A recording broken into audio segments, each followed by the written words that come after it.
Hey there, I'm here to talk about my latest book that I just finished, and I have Bootsy, who is having the best time ever because he doesn't get to usually come in this room, so he's busy rolling around and purring and getting into stuff. So while he goes and does his thing, I'm going to tell you about this book. It's A Wonderful Death by Sarah Schmitt. I picked this out because the review said it was great, and I enjoyed it. It is about a girl named RJ who accidentally is taken before her time. The Grim Reaper comes to get a gypsy who apparently can see the Grim Reaper, pushes RJ in the way, and she is taken. Well, it should be a simple thing to correct, right? If you're caused to death, or if you're dead before you're supposed to be. So she goes to the afterlife, but fixing this mistake isn't as easy as she thought it would be. It's going to take a lot of work. And furthermore, people there aren't sure whether she even deserves to go back. She thought she was living this great life, happy, popular, and she was all those things, but turns out she wasn't as nice as she thought she was. Because when she reviews her life, there's quite a few scenes where she did the wrong thing in order to gain popularity. So the first thing she has to do is go through a tribunal to determine whether she should even go back, because it's going to be a lot of work to put her back on Earth. She has to somehow, they have to change everybody's memories, they have to change all kinds of things to make this happen. So eventually she gets the permission to go. Takes a while to figure that out. But she has to prove that she's worth returning permanently.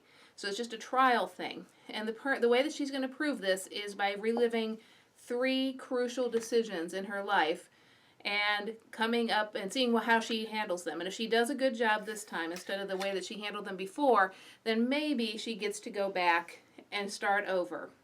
Now, not start over like as a baby, but she gets to go back into her life and continue to live it. So RJ goes back, and she goes through these 3 trial periods.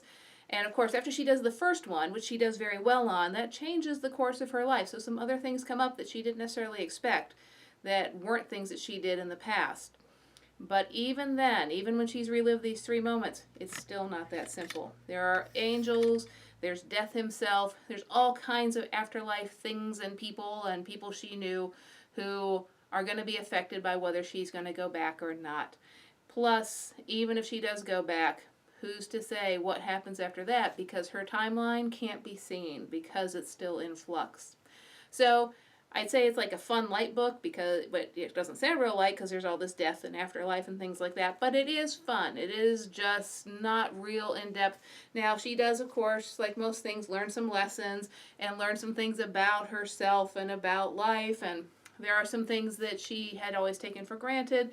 So there are some lessons and there's a little bit of depth, but it's like what you would expect in this kind of book. So did I enjoy it? I did. I wish that it was a little shorter getting to her going back to Earth, because that was quite a bit while she met up with some people, while they made decisions, while you were introduced to all the angels, to Death himself, to everybody there. I think that could have moved along a little quicker. I'm not sure the test that she went through, whether that was really that tricky or not. I mean, it seems to me, if I knew that my eternal soul was going to be determined by how well I stood up to bullies or how well I could handle things, then if there's the cat destroying everything in the room, which is why he doesn't usually come in here.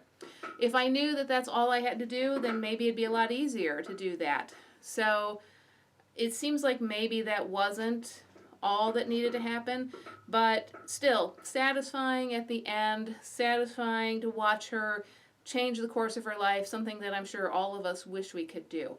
So it's A Wonderful Death, great for this time of year with the change in the title. Hold on. Here's the bad cat again. Now that he's destroyed everything in my quilting room, he can come back. So give it a try if you're looking for something quick, easy, fun, but still a little bit of message to get you through and make you feel heartwarmed.